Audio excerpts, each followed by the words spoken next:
हरे कृष्णा परम जयदे श्री कृष्ण संकीर्तनम जय श्रील गुरुदेव श्रीमद् பாகவதம் 9வது ஸ்கந்தம் ராமச்சரிதம் பார்த்துக்கிட்டு இருக்கிறோம். பரதன் பற்றி நேற்று பார்த்தோம். வசிஷ்டர் பரதன்ட்ட சொல்கிறார், பரதா, உனக்கு நாளை பட்டாபிஷேகம். இப்படி அவர் சொல்லவும் பரதனுக்கு அதில் ஏற்பு இல்லை. அவனுக்கு ரொம்ப சோகம் இருக்குது. அவனுக்கு அண்ணனை காட்டுக்கு அனுப்பிட்டு நான் ராஜ்யத்தில் இருக்கிறதா, அப்பாவை இழந்தாச்சு, அண்ணனை இழந்திருக்கேன் அப்படின்னு சொல்லி சோகமாக இருக்கிறான். அப்போ எல்லாருமே சேர்ந்து வசிஷ்டர் தலைமையில் அவனுக்கு புத்திமதி கொடுக்குறாங்க.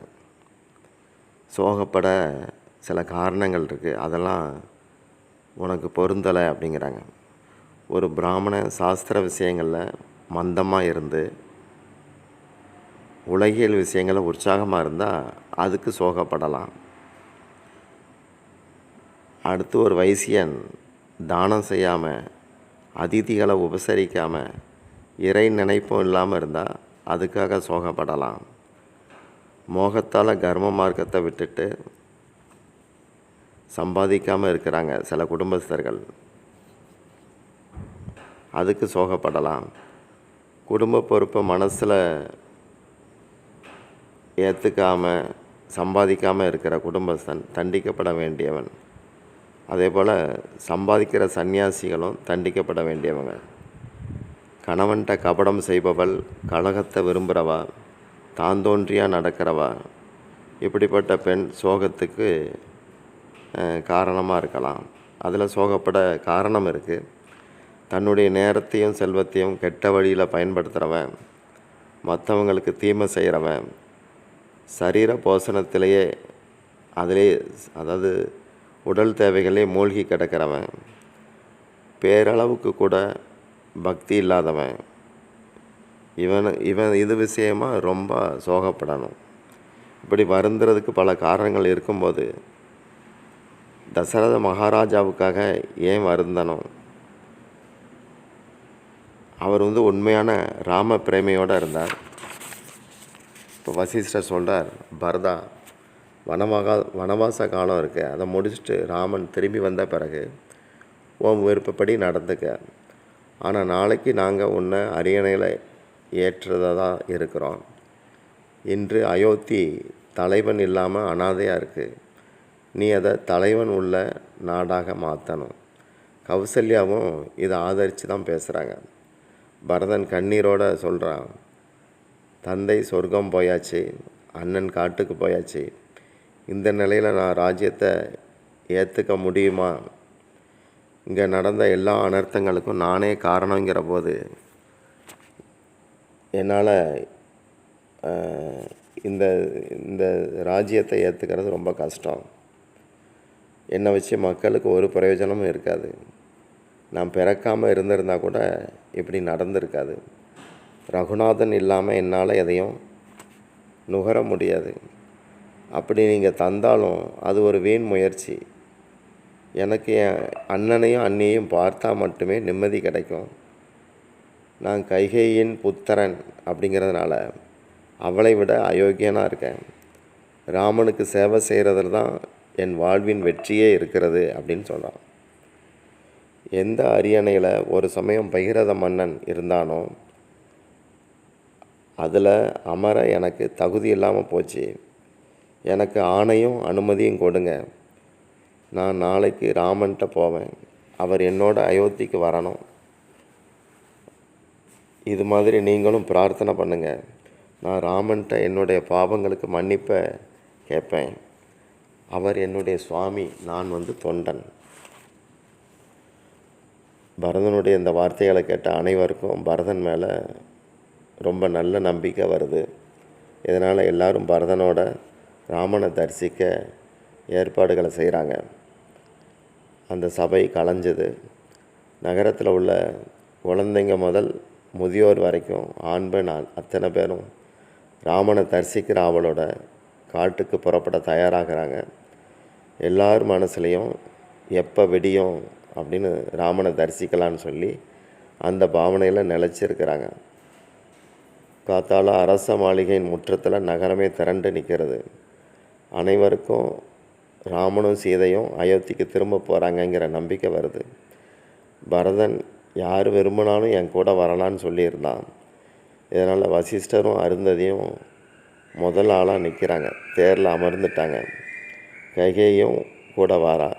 பரதன் முதலானோர் இப்போ கிளம்புறாங்க. சிருங்கபேரபுரம் அது பக்கம் வரவும் குகனுடைய சேவகர்கள் பரதன் 4 வகை சேனைகளோடு வந்துக்கிட்டு இருக்கிறான் அப்படிங்கிற செய்தியை தெரிவிக்கிறாங்க குகன்கிட்ட.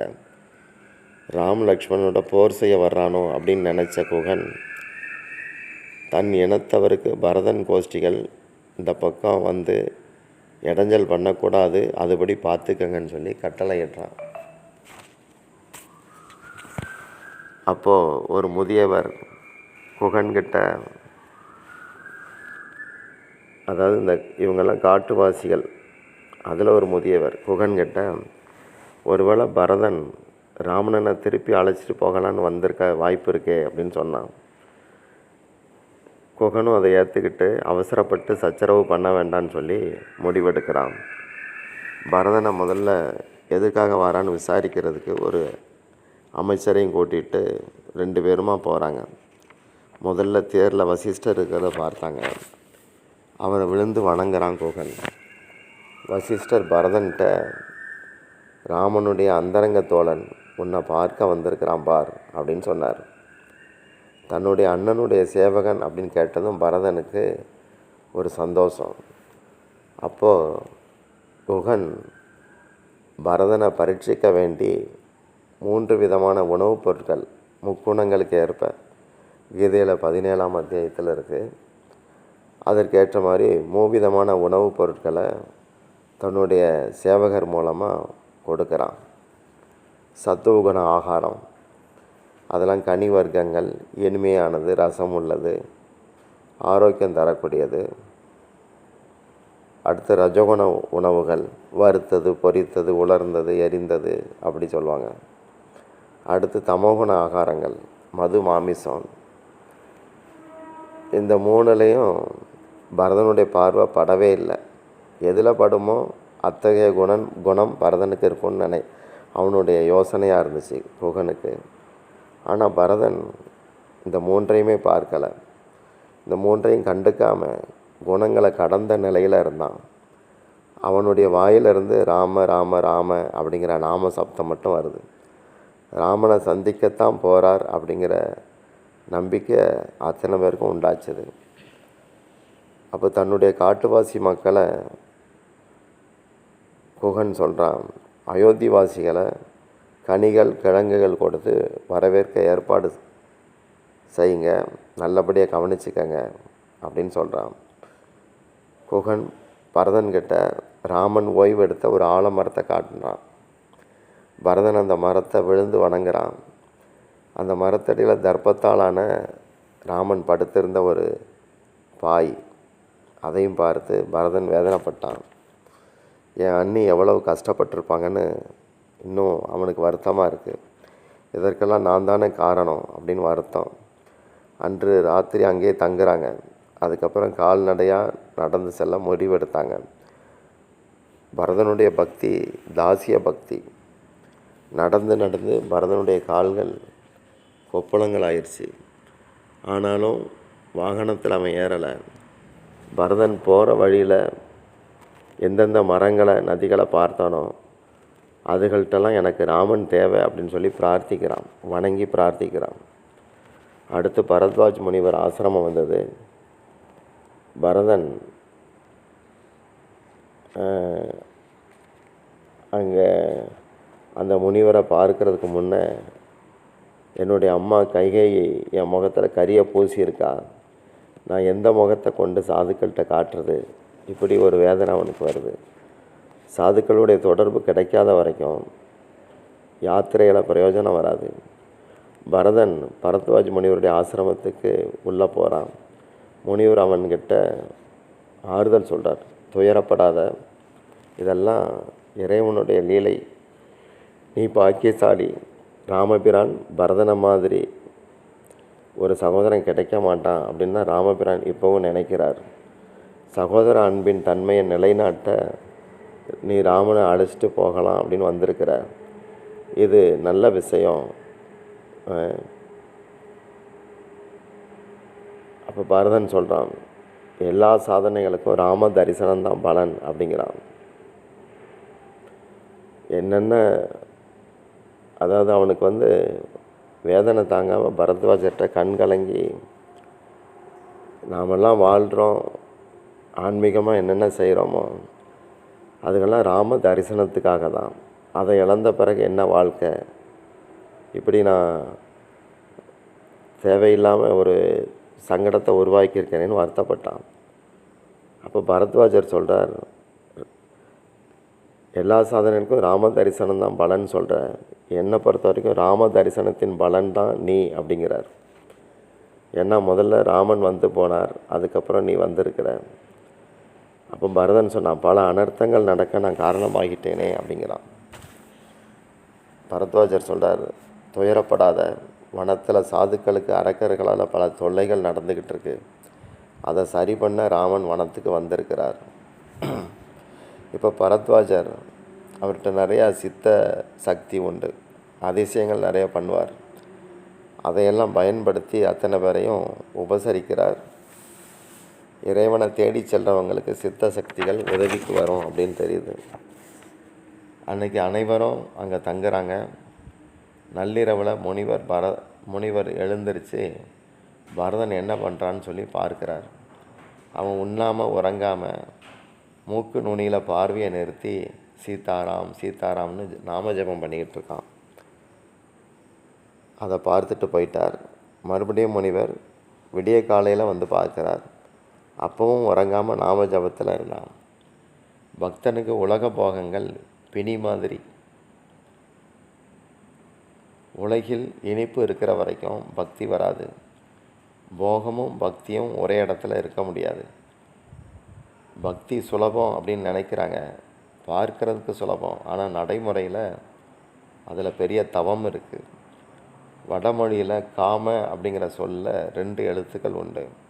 கே அப்படின்னா சுகம், ஆம அப்படிங்கிறது பக்குவம் இல்லாதது அப்படின்னு அர்த்தம். இதயத்தில் இருக்க வேண்டிய பக்குவமான அன்பு எப்போதாவது கொஞ்சம் சுயநலம் கலந்துருச்சுன்னா, அதில் புகுந்துட்டுனா, அந்த சுயநலத்துடைய விகிதத்துக்கு தக்க அன்பின் குறைச்சல் இருக்க பக்குவம் இல்லாத நிலை, அதுதான் காமம்னு சொல்லப்படுது. காமம் அப்படிங்கிறது பக்குவம் இல்லாத சுகம், உண்மையான சுகம் கிடையாது.